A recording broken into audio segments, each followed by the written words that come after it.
मुद मंगलमय संत समाज, धर्म प्रेमी सज्जनों, श्रद्धा मूर्ति देवियों, सदगुरु कबीर का एक विश्व प्रसिद्ध पद और सुधार पर आपके समक्ष कुछ निवेदन। संतों सहज समाधि भली, गुरु प्रताप भयो जा दिनते, सुरति न अंत चली। जह जह डोलों सो परिक्रमा, जो कुछ करो सो पूजा। जब सोओ तो करो दंडवत, भाव मिटाओ दूजा। आँख न मूंदो, कान न रूंधो, काया कष्ट न धारो। खुले नयन हंसी हंसी पहचानो, सुंदर रूप निहारो। शब्द निरंतर मनवा राता, मलिन वासना त्यागी। उठत बैठत कबहु न छूटे, ऐसी तारी लागी। कहत कबीर सहजिया रहनी, सो प्रगट करी गाई। सुख दुख से एक परे परम पद, सो पद है सुखदाई। संतों सहज समाधि भली। सदगुरु कबीर कहते हैं कि ऐ संतों, सहज समाधि अच्छी होती है। सहज का अर्थ है स्वाभाविक, प्राकृतिक, जिसमें कोई आरोपण, कोई पकड़, कोई बनावट ना हो, वह सहज है। जैसे हम यहाँ इतने लोग बैठे हुए हैं,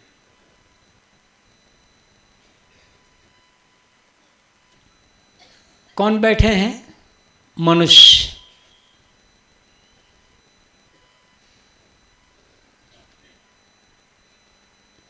किसी को बताना नहीं पड़ेगा कि यहाँ मनुष्य बैठे हैं।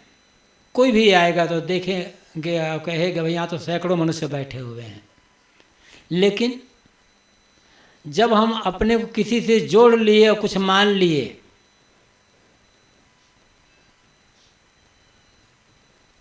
तब सहज नहीं रह जाता है। मैं ब्राह्मण हूँ, मैं क्षत्रिय हूँ, मैं चमार हूँ, मैं तेली हूँ, मैं मास्टर हूँ, मैं डॉक्टर हूँ, मैं इंजीनियर हूँ, मैं चपरासी हूँ, मैं क्लर्क हूँ। सहजता खत्म। ये व्यवहार के लिए है। कोई व्यक्ति यहाँ आ जाए अपरिचित, क्या वो बता पाएगा कि इसमें कितने मास्टर बैठे हैं, कितने डॉक्टर बैठे हैं, कितने इंजीनियर बैठे हैं, कितने वकील बैठे हैं?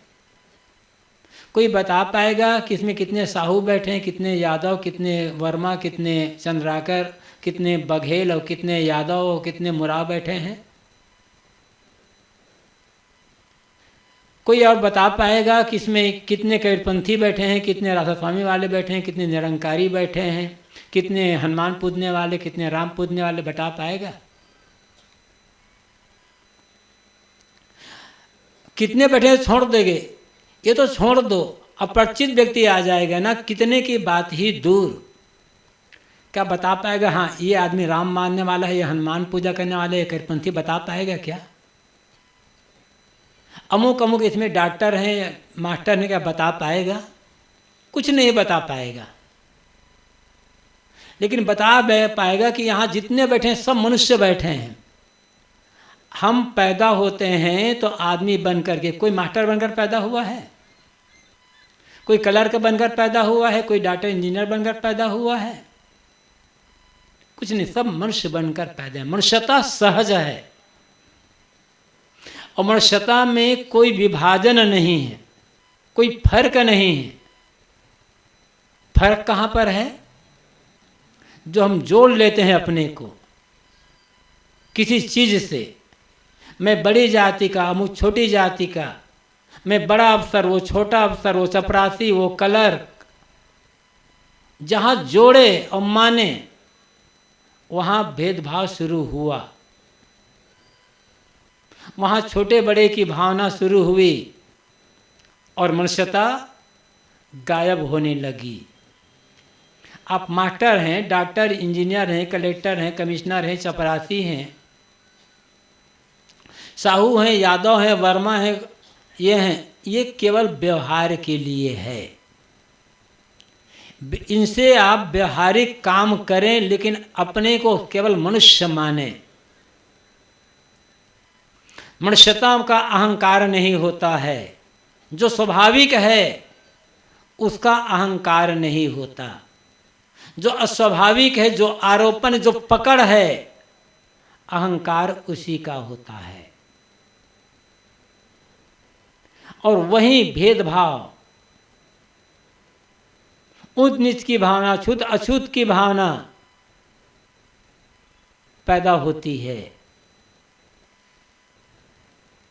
पहली बात तो यह,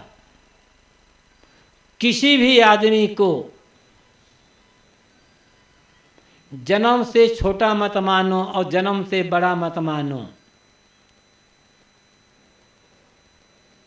जन्म से कोई आदमी छोटा और बड़ा नहीं होता है। जन्म से आदमी केवल आदमी होता है। अपने को आदमी मानो और दूसरों के साथ आदमियत का व्यवहार करो। मनुर्भव जनया दव्यम जन्म, ये ऋग्वेद का एक मंत्र का अंश है। ऋषि कहते हैं मनुष्य बनो और दिव्य जन समाज पैदा करो। ऐसे दोपहर का समय था, सूरज का खुला प्रकाश एक शहर के चौराहे पर एक महात्मा हाथ में जलती हुई लालटेन लेकर कुछ खोज रहा था। लोगों को आश्चर्य हुआ। दोपहर का समय, सूरज का खुला प्रकाश, और उसमें ये बाबा जलती हुई लालटेन लेकर के कुछ खोज रहा है। वो तो लोगों के अंदर में एक आश्चर्य पैदा करने के लिए वो लालटेन लिया था। लोगों ने पूछा, बाबा इस शहर के इतने बड़े चौराहे पर क्या खोज रहे हो? कहा, बेटा आदमी खोज रहा हूं।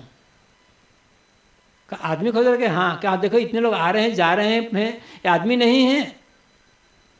बेटा आदमी है, किसी से पूछो।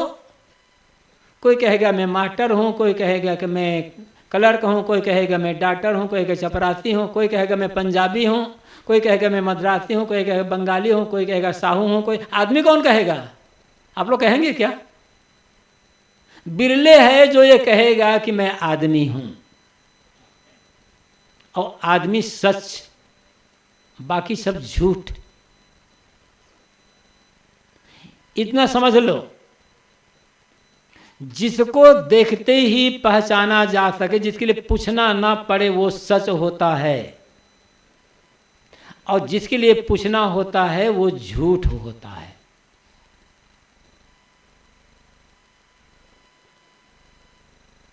किसी को देखकर पूछना पड़ेगा, भैया तुम आदमी हो कि क्या हो? तो देख ही रहे हो, जैसे मैं वैसे वो। पूछना नहीं पड़ेगा। लेकिन जाति पूछनी पड़ती है। क्या करते हो पूछना पड़ता है।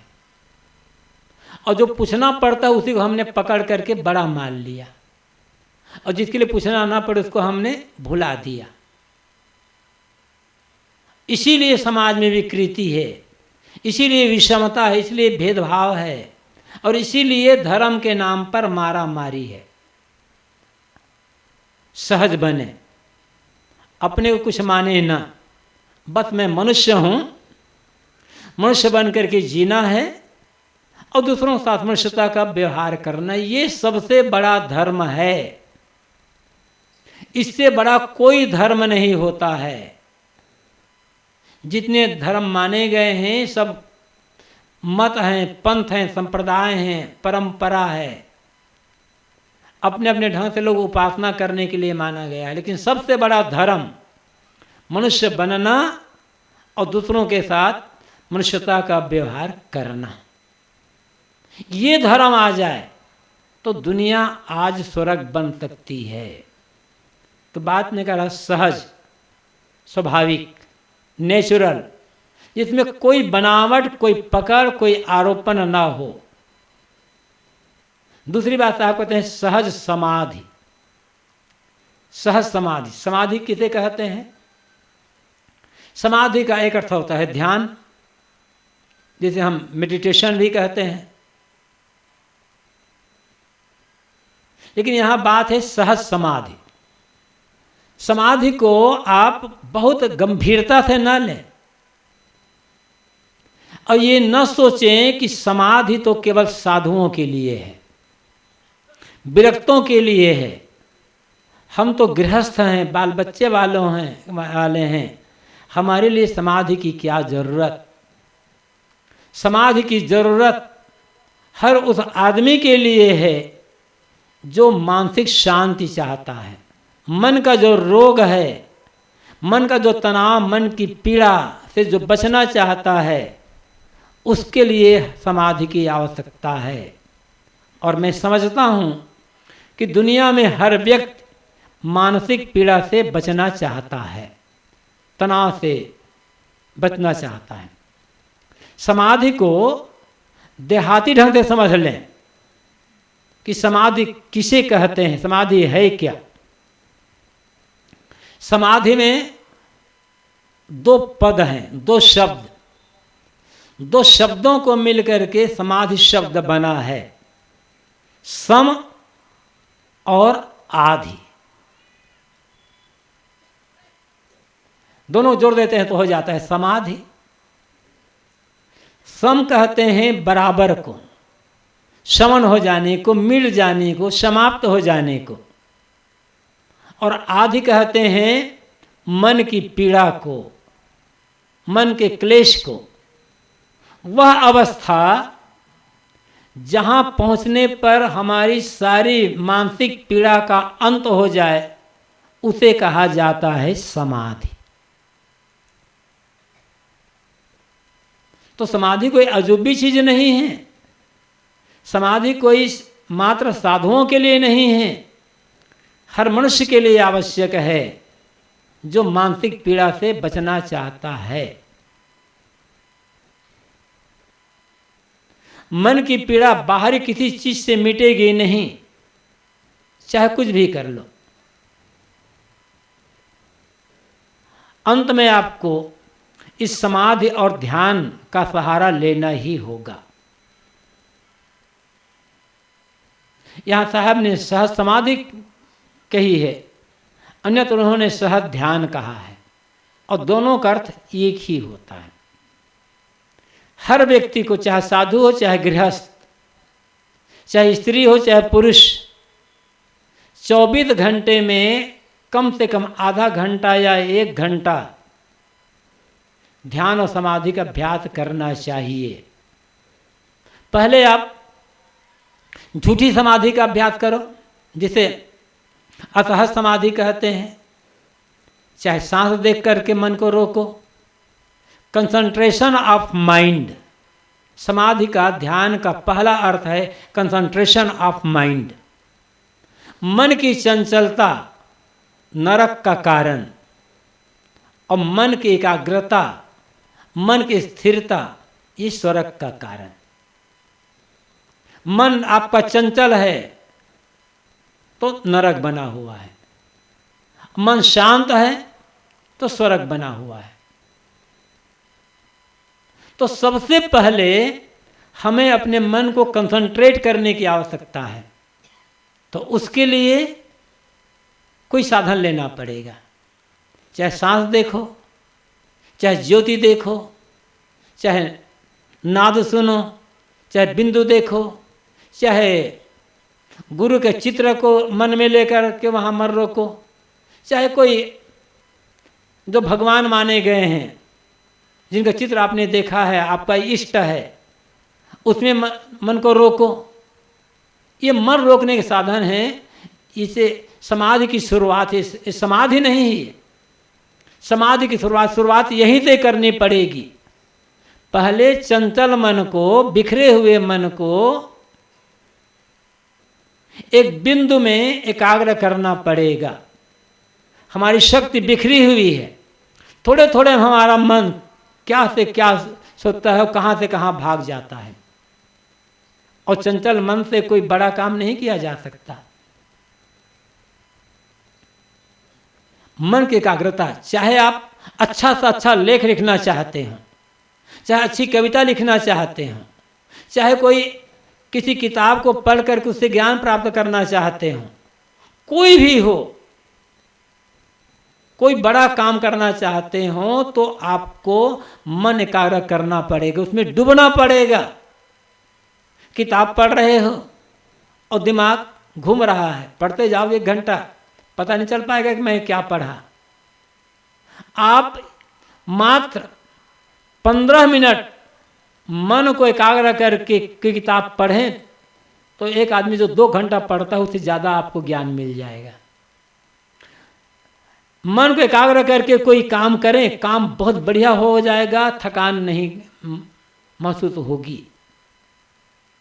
ये जरूरी है, तो क्योंकि हमारा मन जब एकाग्र हो जाता है तो हमारी शक्ति केंद्रित हो जाती है। और शक्ति बिखरी हुई है चंचल मन में, तो हम कोई बड़ा काम नहीं कर पाते। अनेक बार उदाहरण दिया जाता है। अभी तो आज तो बदली है, सूरज दिखाई तो पड़ रहा है लेकिन प्रकाश पूरा नहीं है। बैसाख और जेठ के महीने में दोपहर के समय सूरज की गर्मी कितनी परेशान करती है, बाहर निकलने का मन नहीं होता है, एकदम झुलसा देती है। लेकिन कभी आपने कहीं सुना नहीं होगा कि जेठ में इतनी गर्मी पड़ी कि सूरज की किरणों से आग लग गई। चाहे कितनी गर्मी पड़े, सूरज की किरणों से आग नहीं लगती, क्योंकि किरणें बिखरी हुई है, फैली हुई है। लेकिन आप ठंडी के दिन में भी जब सूरज किरणें प्रकाश मंद हो, उस ठंडी दिन में भी सूरज की उसी किरण को मैग्नीफाइंग शीशा के द्वारा एक बिंदु पर केंद्रित कर दें, थोड़ी देर में आग लग जाएगी। किरणें बिखरी हुई थी, आग नहीं लगेगी। जब हम मैग्नीफाइंग शीशा द्वारा उसको केंद्रित करते हैं एक बिंदु पर, तो आग लगती है। ऐसे ही हमारे मन की जो शक्ति है बिखरी हुई है, इसीलिए हम किसी भी क्षेत्र में विकास नहीं कर पाते हैं। काम तो करते हैं, जी रहे हैं, सफलता नहीं मिलती है। सफलता चाहिए तो पूरी की पूरी शक्ति उसी एक बिंदु पर लगा दें, एक काम में लगा दें। तो पहले आवश्यकता है मन को एकाग्र करने की। और जब मन एकाग्र हो जाए तो धीरे धीरे जो आप सोच रहे हैं मन में, जो विचार उठ रहे हैं मन में, जो चित्र देख रहे हैं, सांस देख रहे हैं, नाद सुन रहे हैं, बिंदु देख रहे हैं, उसको भी छोड़ते जाएं और अपने विचारों को देखने का काम करें। विचारों को दृष्टा, विटनेस आपको बनना पड़ेगा, सीयर बन करके देखना पड़ेगा। गवाह जैसे साक्षी होता है वैसे साक्षी बनना पड़ेगा। और धीरे धीरे वो अभ्यास भी पूरा हो जाएगा ना, तब ऐसी स्थिति आ जाएगी कि जब मन में कोई विचार, जो यहाँ जो साहब ने कहा है सहज समाधि, उस सहज समाधि का अर्थ होता है एब्सेंस ऑफ थॉट्स।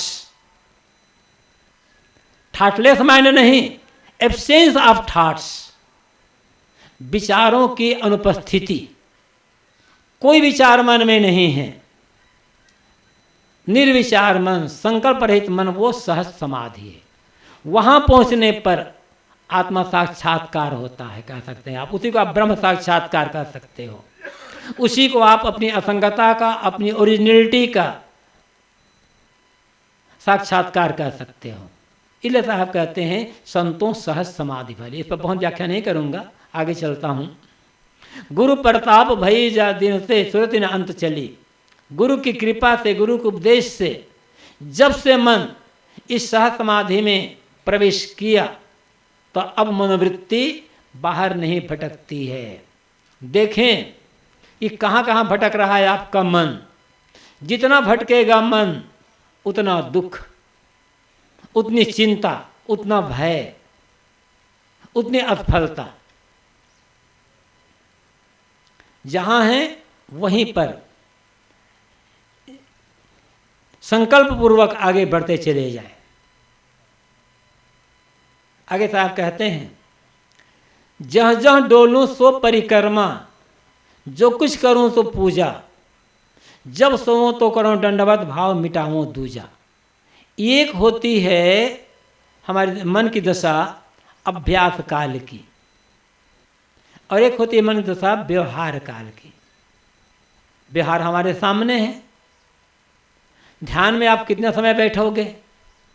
1 घंटा, 2 घंटा, 3 घंटा, ज़्यादा बैठोगे 4-5 घंटा। लेकिन अंत में तो खाना पीना पड़ेगा, काम धाम करना पड़ेगा, लोगों से मिलना जुलना पड़ेगा। तब क्या करेंगे?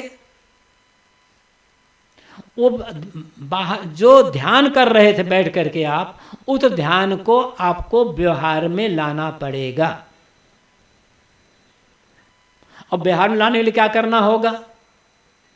ये अपनी भावनाओं को, अपने विचारों को इतना पवित्र बना लेना है, उतना उदात्त बना लेना है। साहब कहते हैं जो कुछ करो तो पूजा, जो करो पूजा बन जाए। मंदिर में आप जाते हैं पूजा करने के लिए, अच्छी बात है जाएं, लेकिन पूजा को केवल मंदिर तक सीमित न रखें। उस पूजा को जीवन के सारे कार्यों में, सारे व्यवहार में उतारने का प्रयास करें। और कब होगा? जब हम किसी काम को पवित्र भावना से प्रेम पूर्वक करेंगे, तब जीवन का हर कर्म पूजा है। झाड़ू लगाना, बर्तन मांजना, कपड़ा धोना, भोजन बनाना, खेत में काम करना, मजदूरी करना, दफ्तर में काम करना, कारखाना में काम करना, सड़क की या नाली की सफाई करना, हर काम पूजा है। कभी भी ये मत समझो कि अमुक काम छोटा है। कोई भी काम छोटा नहीं होता है। भावना हमारी छोटी बड़ी होती है। जिन्हें आप छोटा काम समझते हैं, उन्हें करने वाला भी आप जैसा आदमी ही है। आप उनको हीन भावना से देखते हैं, ये आपकी गलत दृष्टि है, गलत भावना है, गलत अहंकार है। काम कोई छोटा नहीं होता। दुनिया के कितने बड़े बड़े पुरुष, जिन्हें हम महापुरुष कहते हैं, संत कहते हैं, सदगुरु कहते हैं, भगवान भी कहते हैं, उनमें कितने ऐसे हैं, ऐसे ऐसे काम किए हैं जिन कामों को करने में हमें और आपको लज्जा का अनुभव होता है। यहाँ बैठे हुए लोग हैं, उनमें से बहुत सारे लोग कबीर साहब के अनुयायी हैं, कबीरपंथी हैं। कबीर साहब को अपना परम इष्ट मानते हैं, और वो कबीर साहब कपड़ा बुनने का काम किए। जुल्हा के घर पाले पोसे गए। जुल्हा का बेटा भी हो सकता है, ना बेटा हो तो जुल्हा घर तो पाले पोसे हैं ना, तो जुल्हा का बेटा क्या करेगा? कपड़ा तो बुनेगा। और आज कबीर पंथों का तो कपड़ा बुनने के लिए नहीं, छोटा काम हम नहीं करेंगे। क्या कबीर साहब छोटे हैं? कबीर साहब के साथी संत रविदास जूता बनाने का काम करते थे। उनके दूसरे साथी संत सेना बाल बनाने का काम करते थे। क्या छोटे हैं? कितने बड़े हैं, कितने महान है ये सब। हजरत मोहम्मद, आज दुनिया में मुसलमानों के कितने देश हैं जहां केवल मुसलमान हैं। उनके महापुरुष हजरत मोहम्मद ऊंट और बकरी चराने का काम करते रहे हैं। पूरी दुनिया में जितने ईसाई छाए हुए हैं, उनके महापुरुष संत ईसा बढ़ई का काम करते, बढ़ई के बेटे थे, बढ़ई का काम करेंगे। और हिंदू लोग जिनको मानते हैं 16 कलाओं से पूर्ण प्रब्रह्म परमात्मा का अवतार, वो कृष्ण गाय चराने का काम करते थे। क्या आप उन्हें छोटा मानोगे? उनके जैसा बनकर तो देखो। तो कोई काम छोटा नहीं होता है, किसी काम करने में लज्जा मत करो। हाँ, कुछ काम ऐसे होते हैं जो सचमुच छोटे हैं, लेकिन दुर्भाग्य से उन छोटे कामों को लोग बड़े प्रेम से करते हैं। जो सेवा का काम है, जिससे दूसरों की सेवा होती है, समाज का विकास होता है, हमारा भी विकास होता है, उन कामों को लोग मानते हैं ये छोटे काम है, ये काम नहीं करना है। जिससे जीवन बिगड़ता है, परिवार बिगड़ता है, समाज बिगड़ता है, देश का नुकसान होता है, वो काम बड़े प्रेम से करते हैं। ऐसे छोटे काम कौन है? घूस लेना छोटा काम बहुत लोग कर रहे हैं ना, बड़े प्रेम से। यहां भी बैठे होंगे कुछ लोग। चोरी करना छोटा काम, किसी को धोखा देना छोटा काम, पराई बहु बेटियों पर कुदृष्टि करना छोटा काम, लड़कियों से छेड़खानी करना छोटा काम, लड़ाई झगड़ा करना छोटा काम, और शराब पी करके मत सड़क पर बीचों बीच पड़े रहना, ये छोटा काम है। ऐसे छोटे कामों को लोग बड़े प्रेम से कर रहे हैं। बात शराब की याद आ गई। यदि आप किसी गुरु के अनुयायी हैं, किसी गुरु के हैं, किसी मत पंथ के हैं, किसी भगवान को मानने वाले हैं, तो यदि आप अपने गुरु के सच्चे भगत हैं, सच्चे शिष्य हैं, किसी भगवान की आप सही ढंग से पूजा करते हो, किसी भगवान के सच्चे भगत हो, चाहे हनुमान हो, चाहे राम हो, चाहे शिव हो, चाहे महादेव हो, चाहे दुर्गा या कोई हो, किसी भगवान के लिए आपकी निष्ठा है, तो उसकी कसौटी यह है, जितने भी दुर्व्यसन है, बीड़ी सिगरेट गांजा भांग शराब शराब, उनका त्याग कर देना। और यदि आप बीड़ी पीते हो, तंबाकू खाते हो, गुटखा खाते हो, शराब पीते हो, अन्य दुर्व्यसन करते हो, तो आपकी भक्ति बिल्कुल झूठी है। ये भक्ति आपको नरक में डुबाएगी। कोई भगवान आपका बेड़ा पार नहीं करेगा यदि आप दुर्व्यसनों का सेवन कर रहे हैं। तो इतना भी नहीं छोड़ सकते कि जब आप बीड़ी भी नहीं छोड़ सकते, गांजा भी नहीं छोड़ सकते, गुटखा नहीं छोड़ सकते, तंबाकू खाना नहीं छोड़ सकते, शराब पीना नहीं छोड़ सकते, तो और कौन सी भक्ति करोगे? ये सोच लो कि आप कबीर के भगत हो या बीड़ी के भगत हो। ये सोचो कि एक दिन आपको राम की याद ना आए तो पीड़ा होती है, या एक दिन आपको बीड़ी की याद नहीं आती तो पीड़ा होती है। किसके बिना रह सकते हो? मंदिर गए बिना रह सकते हो या बीड़ी पिए बिना रह सकते हो? मंदिर गए बिना तो क्या साहब, मंदिर तो साहब साल भर जाए तो चलेगा, बीड़ी बिना तो एक दिन एक घंटा चलना बड़ा मुश्किल। तो बीड़ी की भक्ति बहुत चल रही है, तंबाकू की भक्ति, गुटखा की भक्ति और शराब की भक्ति को तो कहना है क्या। एक बोतल पी लिए, मस्त चले गए स्वर्ग में। गलत। ये छोटे काम है भाई, इन छोटे कामों को मत करो कभी भी।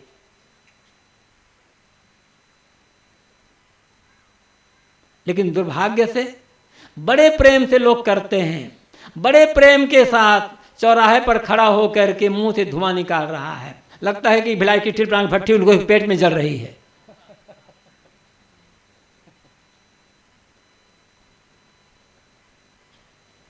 तो इनसे बचो आप। ये तो पोटियाडी गांव है। इस शुरुआत में कबीर ब्रह्मचारिणी आश्रम है।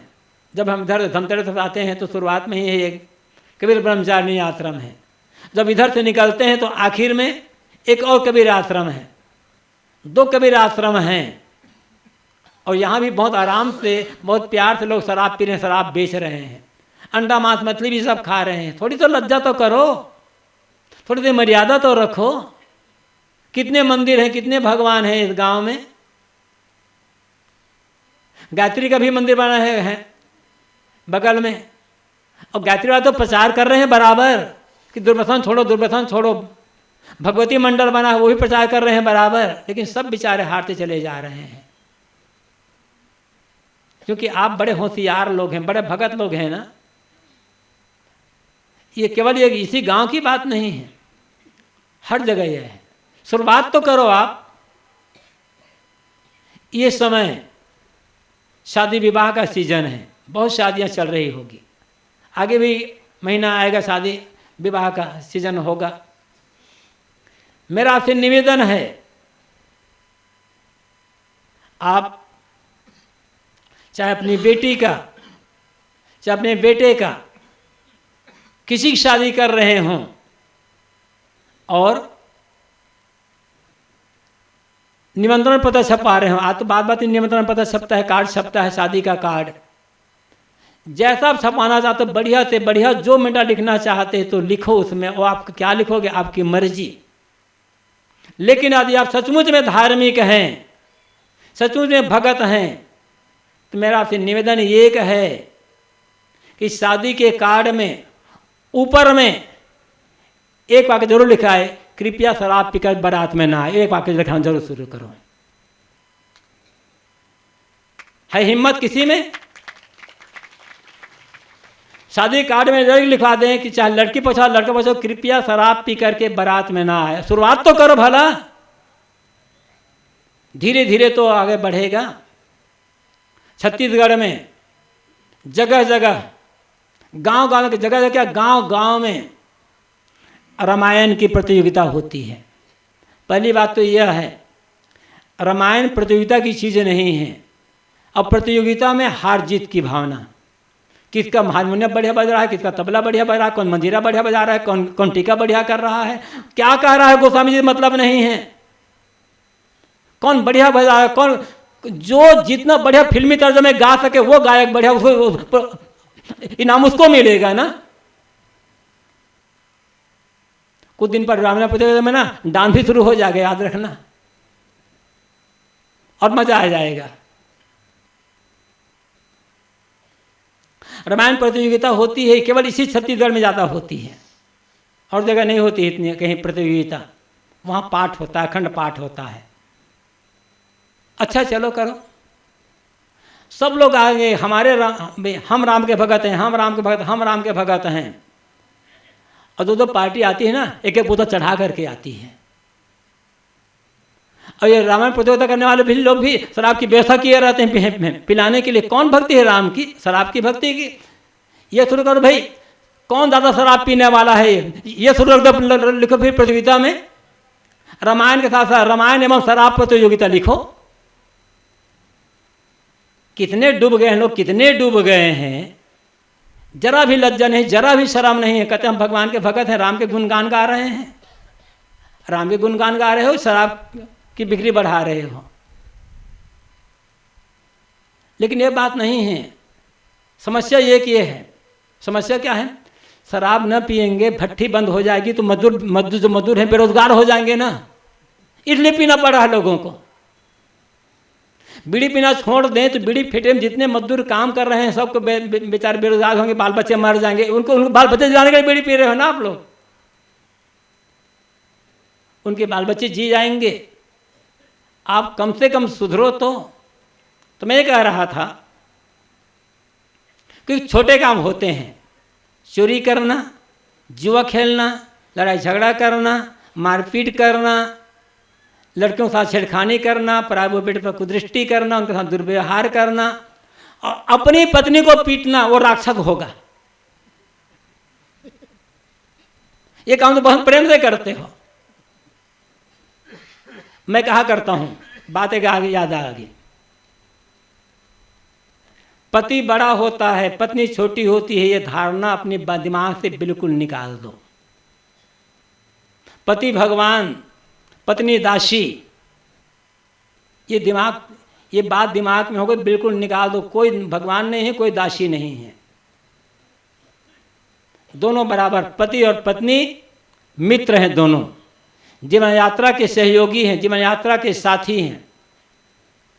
दोनों एक दूसरे के पूरक हैं, एक दूसरे के साथ सुंदर मिल करके व्यवहार करो। कहा यह जाता है पत्नी का धर्म है पति की सेवा करना, और पति का धर्म है पत्नी को डंडा से पीटना। यही है ना।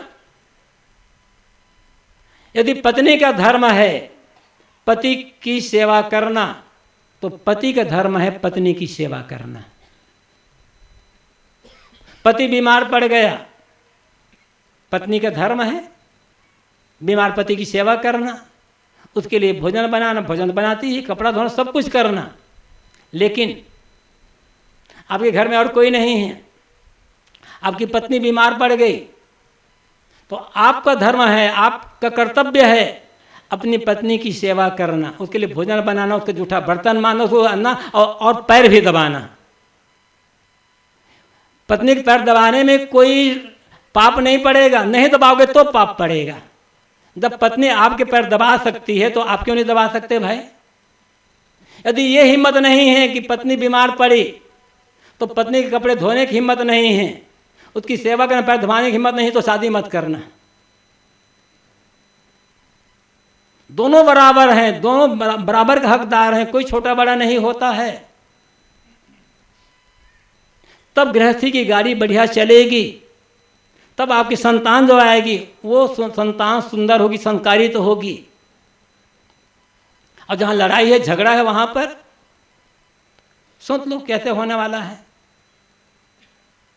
तो मैं ये कह रहा था, साहब कहते हैं जहाँ जहाँ डोलों सो परिक्रमा, जो कुछ करो सो पूजा, जब सो तो करो दंडवत भाव मिटाओ दूजा। किसी भी काम को इतने प्रेम से करो, प्यार से समर्पित होकर करो कि आपका हर काम पूजा बन जाए।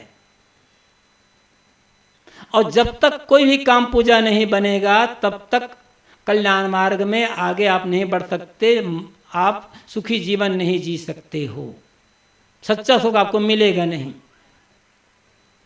साहब तो कहते हैं इतनी भावना इतनी पवित्र रखो कि आपका आना जाना, चलना फिरना, सब परिक्रमा, आपके मन में सबके लिए प्यार है, और आपकी भावना, आपके विचार, आपका चिंतन पवित्र है। तो यदि खेत जा रहे हो तो मानो परिक्रमा कर रहे हो, मजदूरी करने जा रहे हो परिक्रमा कर रहे हो, कि तालाब जा रहे हो नहाने के लिए परिक्रमा कर रहे हो, और भावना पवित्र आपकी है, मन में प्यार है, तो टॉयलेट जा रहे हो तो परिक्रमा कर रहे हो। ये बनाना होगा। और कबीर साहब की यही सीख है, कबीर साहब नहीं, अन्य संतों की, गुरुजनों की भी यही सीख है।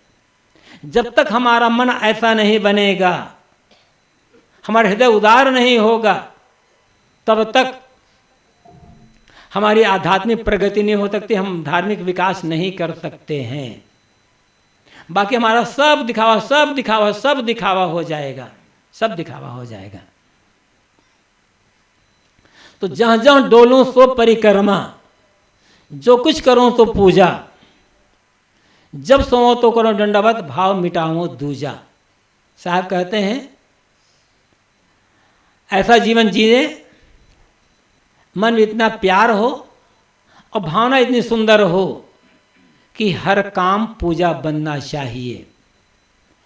आपका ध्यान, आपकी भक्ति, आपकी साधना व्यवहार काल में उतरना चाहिए, घर में, खेत में, खलिहान में, दफ्तर में, कारखाने में उतरना चाहिए। प्रेम से करोगे, मन लगा कर करोगे तो धान काटना भी आपका ध्यान बनेगा, खेत में काम करना ध्यान बनेगा, दुकान में सौदा बेचना भी ध्यान बनेगा। और मन गंदा है तब वो ध्यान नहीं बनेगा। आगे सदगुरु कबीर कहते हैं आंख न मूंदो, कान न रूंधो, काया कष्ट न धारो, खुले नयन हंस हंस पहचानो, सुंदर रूप निहारो।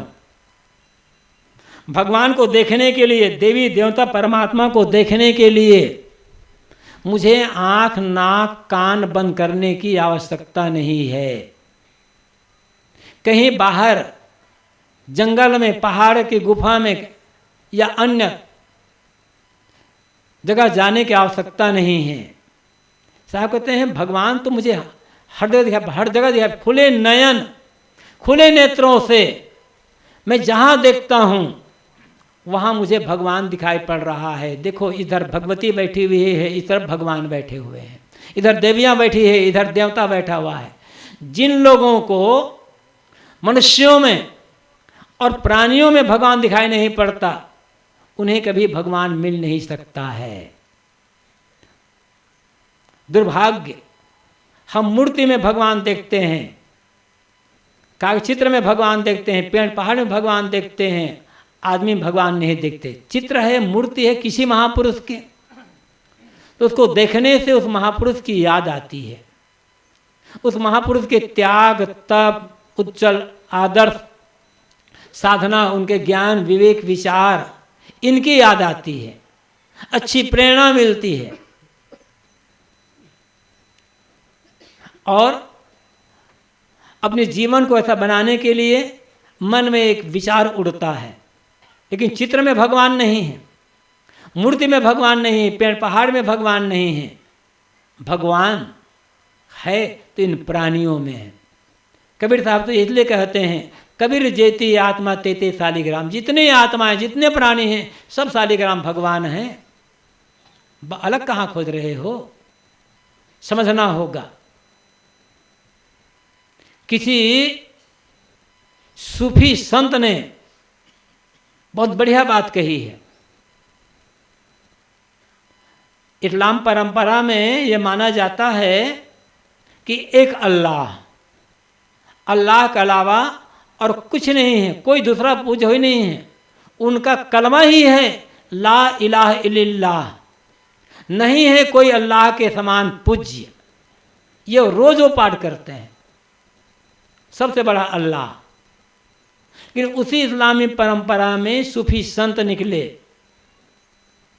किसी सूफी संत ने कहा है मखलूक ही मजहरे खालिक है और इंसान अशरफ उल मखलूकात है। इसका अर्थ है दुनिया में प्राणी ही प्रत्यक्ष परमात्मा है और इंसान प्राणियों में सर्वश्रेष्ठ है, इसलिए इंसान सर्वश्रेष्ठ परमात्मा है। कहाँ भटक रहे हैं आप? भटकने की आवश्यकता नहीं है। सगुण परमात्मा और निर्गुण परमात्मा, साकार परमात्मा और निराकार परमात्मा। सगुण परमात्मा ये देखो बैठे हैं सामने, साकार प्रत्यक्ष दिखाई पड़ रहा है।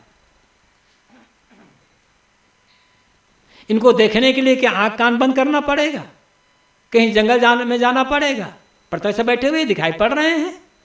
इनके साथ सुंदर व्यवहार, माता पिता हैं, दादा दादी हैं, सास ससुर हैं, बड़े हैं, बुजुर्ग हैं, हमसे उम्र में, पद में, मर्यादा में, त्याग में, तप में, ज्ञान में, भक्ति में बड़े हैं। उनके प्रति आदर, सम्मान, उनकी सेवा, उनकी उचित आज्ञाओं का पालन, ये उनकी भक्ति हो गई। रिश्ते में बराबर हैं, पति पत्नी हैं, भाई भाई हैं, ननद भावज हैं, देवरान जेठान हैं, मित्र मित्र हैं, आपस में प्रेम, समता, एकता, सहयोग की भावना, उनकी पूजा हो गई। छोटे बच्चे हैं, उनके लिए स्नेह, करुणा, वात्सल्य का व्यवहार, उनका लालन पालन, उचित शिक्षा, उचित संस्कार देना, ये उनकी पूजा हो गई।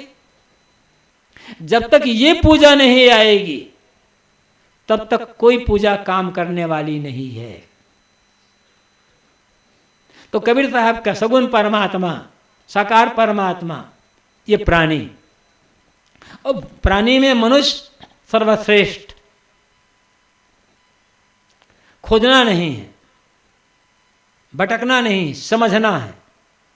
और मनुष्यों में भी जो निर्मल जीवन के संत गुरुजन हैं, कहीं के भी हों, जो सदाचारी हैं, पवित्र आत्मा हैं, वह और प्रत्यक्ष भगवान।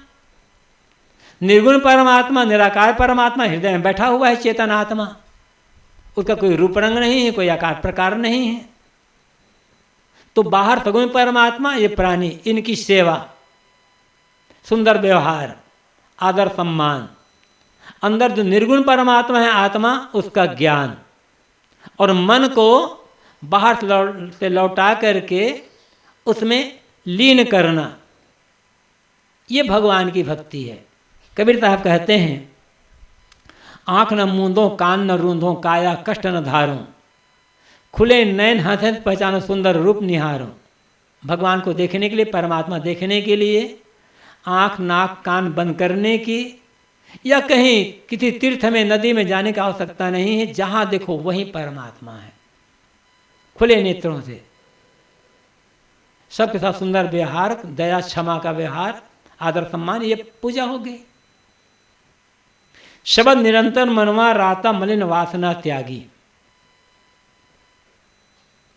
अभ्यास करते करते, प्रयत्न करते करते, मन को मांझते मांझते अब मन की ऐसी दशा हो गई कि शब्द निरंतर मनवा राता, मन निरंतर अब ज्ञान के, विवेक के, कल्याण के शब्दों में लीन हो गया है, डूब गया है।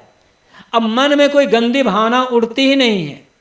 जो भावना है पवित्र भावना है, जो याद है पवित्र भाव है, क्योंकि मन विवेक विचार के शब्दों में लगा हुआ है। कसौटी है मलिन वासना त्यागी। मन की जो मलिन वासनाएं हैं, कुविचार है, कुसंकल्प, कुचिंतन, गलत स्मरण, इनका त्याग कर देना ही मन का ज्ञान के शब्दों में लीन हो जाना है। देखें हमारे मन को, अपने मन को, कि मेरा मन क्या सोच रहा है। बैठे हैं स्वच्छ जगह पर, ऊंचे आसन पर बैठे हैं, पवित्र स्थल पर बैठे हैं, और मन कहाँ बैठा हुआ है, मन कहाँ घूम रहा है, वो देखना पड़ेगा। मन की जो भावना है परिणाम उसी का मिलेगा। तो निरंतर मन पर निगरानी, और वो है मलिन वासना त्यागी। मलिन जो वासना है, मलिन चिंतन, कुचिंतन, कुविचार, किसी के लिए भी गलत भावना, उसका त्याग कर देना ही ज्ञान के शब्दों में मन का लीन हो जाना है। उठत बैठत कब उन छूटे, ऐसी तारी लागे। साहब कहते हैं अब तो ऐसी समाधि लग गई, उड़ते बैठते खाते पीते कभी छूटती ही नहीं है। तो समाधि कौन समाधि है? वो ध्यान तो बैठ कर के किया जाता है ना। ध्यान या समाधि बैठ कर के करने का है। और यहाँ साहब कहते हैं मुझे तो ऐसी समाधि लग गई कि उड़ते बैठते खाते पीते काम धंधा करते कभी वो समाधि छूटती ही नहीं है। वो समाधि क्या है? निरंतर मन की निरख परख करते रहना, कहीं भी हो। इसको गुरुदेव जी कहा करते थे कबीर साहब की सहज साधना। एक होती है सहज समाधि और एक होती है सहज साधना। सहज समाधि बैठ करके करने की, एक जगह अकेले में करने के, एकांत शांत में करने के। और सहज साधना कहीं भी हो सकती, किसी समय हो सकती है। शौचालय में बैठे हो, देखो मन को कि क्या सोच रहा है मन। शरीर से गंदगी का त्याग हो रहा है, मन से भी गंदगी का त्याग कर दो। शौचालय में बैठे बैठना समाधि लगने का काम हो रहा है, ध्यान का काम हो रहा है। कोई काम कर रहे हो, देखो मन को क्या सोच रहा है, गलत बात है मन को निकाल दो, समाधि का काम हो रहा है। ये हर समय हो सकता है, ये सहज साधना है। इसी का परिणाम होगा मन का निर्मलीकरण करना। ऐसा नहीं हो पाएगा। कहत कबीर सहज यह रहने सो प्रगट करे गाई, सुख दुख से एक परे परम पद, सो पद है सुखदाई। कबीर साहब कहते हैं ऊपर जो बातें मैंने कही है ये जीवन की एक सहज रहनी है, जीवन के सहज व्यवहार, जीवन को कैसे जीना चाहिए इसको मैंने सहज रूप से सहज सरलता से प्रस्तुत कर दिया है। हर काम को पूजा समझ करके करना है, लोगों के साथ आदर का, सम्मान का, दया का, क्षमा का, करुणा का, प्रेम का व्यवहार करना है। अपने को कुछ ना मान करके समान मनुष्य मानना है, क्योंकि मनुष्यता में कोई भेदभाव नहीं है, मनुष्यता में ऊंच नीच की भावना नहीं है, कोई छुआछूत नहीं है, सांप्रदायिक भावना नहीं है। हमें मनुष्य, दूसरे मनुष्य, तो मनुष्य बन करके जीना है, आदर सम्मान का व्यवहार करना है, सेवा का व्यवहार करना है, और मन को देख देख करके उसकी गंदगी को निकालते रहना है। साहब कहते हैं ये जीवन की सहज रहनी है, और ये मानव मात्र के लिए आवश्यक है। ये कोई पंथ की बात नहीं है। हमारा जो मन है ये किस पंथ की बात है? दया, क्षमा, करुणा, प्रेम, समता, शील, विवेक, विचार, ये किस पंथ की बात है? और मन के जो विकार हैं, काम, क्रोध, लोभ, मोह, राग, द्वेष, ये किस पंथ की बात है? ये तो मानव मात्र के लिए है। मानव मात्र के लिए दुख का कारण उसके मन की गंदगी, और सुख का कारण मन की निर्मलता। ये संप्रदाय की बात नहीं है। और मनुष्य केवल मनुष्य है, कहीं का भी हो। ये भाव साहब कहते हैं, इस भाव में मन को रखना, ऐसा व्यवहार करना ही जीवन की सहज रहनी है। सुख दुख से एक परे परम पद, सो पद है सुखदाई। दुनिया का सुख, दुनिया का दुख, इन दोनों से अलग हट करके एक ऐसा पद है, एक ऐसी दशा है जहां केवल सुख ही सुख है, वहां दुख नहीं है। दुनिया का सुख आता है, जाता है, मिलता है, बिछुड़ता है, और अंत में दुनिया का सुख दुख में बदल जाता है। ऐसा कोई सुख नहीं है दुनिया का जिसका परिणाम अंत दुख ना हो। वो तो आता और जाता रहता है। निर्वाह ले लें, मन की इच्छाओं के पीछे, इंद्रियों के पीछे दौड़े मत। सच्चा सुख अपने आप का है। सुख दो प्रकार के होते हैं, एक ऑब्जेक्टिव और एक सब्जेक्टिव। ऑब्जेक्टिव सुख जो बाहर से मिले, खाने में, पीने में, देखने में, सुनने में, मिलने में, बिछुड़ने में, या कोई पैसा में, पद में, प्रतिष्ठा में, जो कुछ बाहर से मिलता है सब ऑब्जेक्टिव है, और सब छूटने वाले हैं, स्थिर रहने वाला नहीं है। लेकिन सब्जेक्टिव जो हमारा ही है, हमारे मन की निर्मलता, हमारे मन की पवित्रता, हमारे मन की शांत, इसमें मिलना बिछुड़ना कुछ नहीं है, किसी की आवश्यकता भी नहीं है। जिसमें किसी की आवश्यकता पड़ जाए वह सुख दुख का कारण बनेगा, वो क्षणिक होगा। और जिसमें किसी की आवश्यकता ना पड़े वह सुख सब्जेक्टिव होगा, अपने आप का होगा, स्थायी होगा। उसी को पाने के लिए, सच्चा सुख पाने के लिए ही ये धर्म का मार्ग है। और साहब कहते वो सदा सुखदायी है, उसका परिणाम दुख में भटकना नहीं है, उसको समझना है। तो सदगुरु कबीर का एक पद, इस पर मैंने थोड़ी सी व्याख्या की। संतों सहज समाधि भली, सहज बने और मन को बाहर से घुमा घुमा कर अंतर्मुख करें, एक ऐसी दशा में ले जाएं जहां मन में कोई पीड़ा ना रह जाए, कोई क्लेश, कोई तनाव ना रह जाए। वहां आपको अपनी असलियत का, हकीकत का पता चलेगा। और उस भाव में यदि मन टिक गया तो आज ही जीते जी मोक्ष का अनुभव हो सकता है। इसी के लिए सत्संग भक्ति की आवश्यकता होती है। संत गुरुजनों भक्ति करते हुए, सत्संग करते हुए, सदाचार के पथ पर चल करके, मन को एकाग्र निर्मल करके उस जो मोक्ष दशा है, शांति दशा है, परमानंद का दशा है, उसका अनुभव करें। इन्हीं शुभकामनाओं के साथ आज अपनी वाणी को इस समय यहीं पर विराम। जय। अभी आश्रम की ओर से पूज्य गुरुदेव जी और संतों की पूजा आरती होगी। उसके पश्चात आप लोगों में से जिनकी इच्छा होगी गुरुदेव जी और संतों की भेंट पूजा करने की, उनको सबको मौका मिलेगा और आप सब जल्दी आरंभ करें।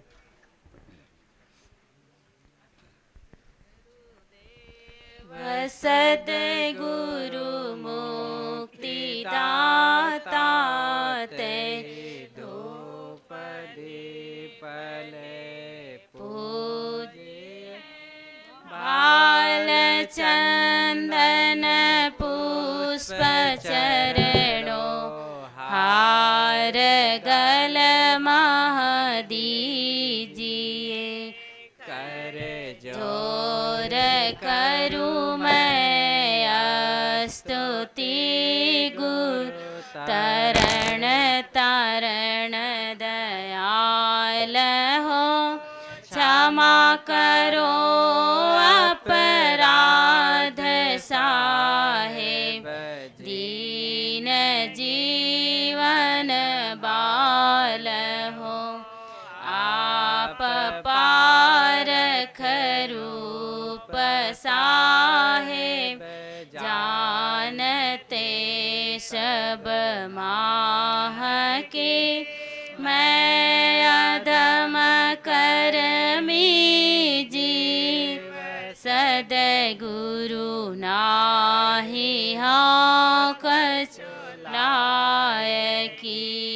गुरु करत हाँ मैं विनती, प्रभु सुनिए जो दीन अनाथ की।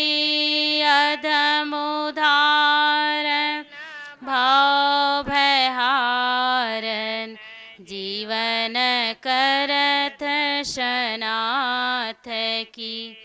जगत स्वामी साहेब, रख गुण को गही सके। दया क्षमादि होय जिन में, आपको सोलही मोह में सदगुण नाही साहेब। हूँ मैं कैसे आपको बार बार मैं करत हूँ विनती। शरण लीजिए दास को, शरण शरण मैं शरण हो कहत बने। कछु नाही जानत हो सबके हिये, सर्वोपरि गुरु माँ करुणा निधि है। स्वागतम मंगल करण शुभ आइए। भूले हुए निज दास को चरणों में ले अपनाइए। है पंथ नाना जगत में निज गुणों को गा रहे।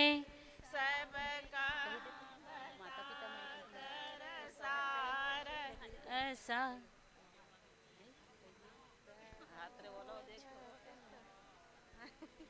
करुणा निधि है। स्वागतम मंगल करण शुभ आइए।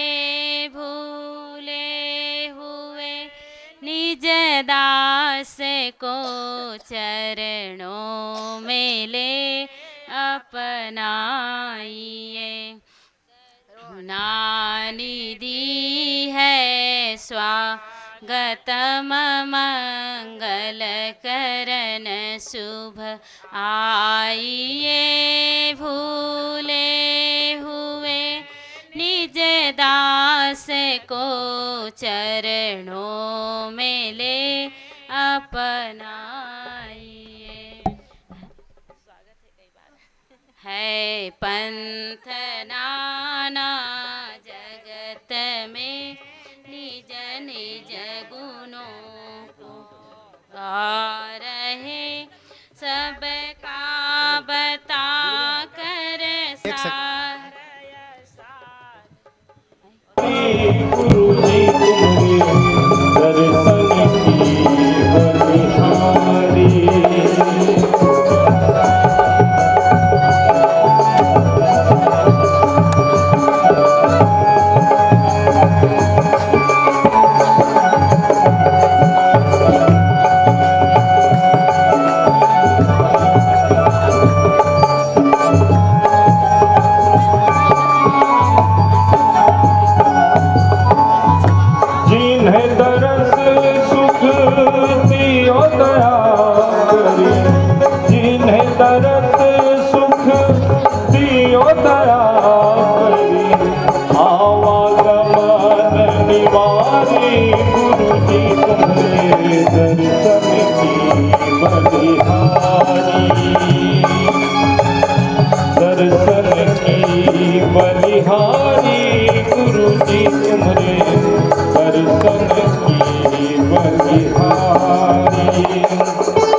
स्वरूप कबीर कृपा निधि पूरन परख बिहारी गुरु जी तुम्हारे दर्शन की बलिहारी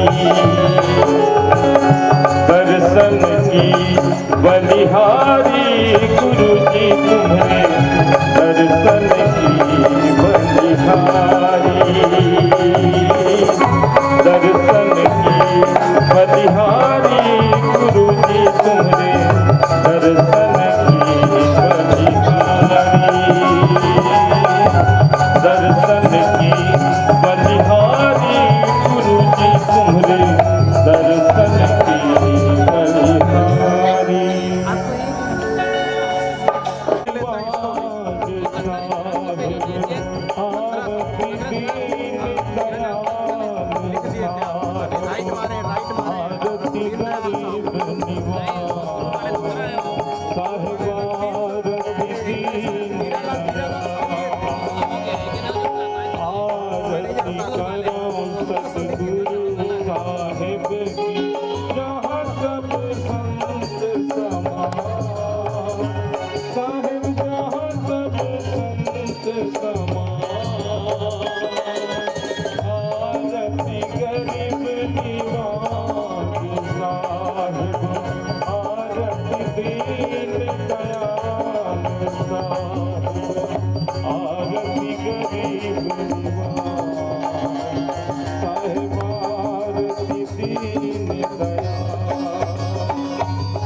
विनती सुनिए मोर ना गुरोर्धिकं तत्त्वं ना गुरोरधिकं तप गुरोर्ज्ञानात् परं नास्ति तस्मै सद्गुरुवे नमः ध्यान मूलं गुरोर्मूर्ति पूजा मूलं गुरुफलं मंत्र मूलं गुरुर्वाक्यं मोक्ष मूलं गुरोर्देवो गुरोर्धर्मो गुरोर्निष्ठा गुरुर्परतरं नास्ति नास्ति तत्त्वं बंदाओं सन्मुख पारखी शीस भेंट धरिया वचन उच्चारो बंदगी सत्य प्रेम के साहेब बंदगी साहेब बंदगी साहेब बंदगी। बोलिए सदगुरु कबीर साहेब की, सदगुरु अभिलाष साहेब की, संत समाज की।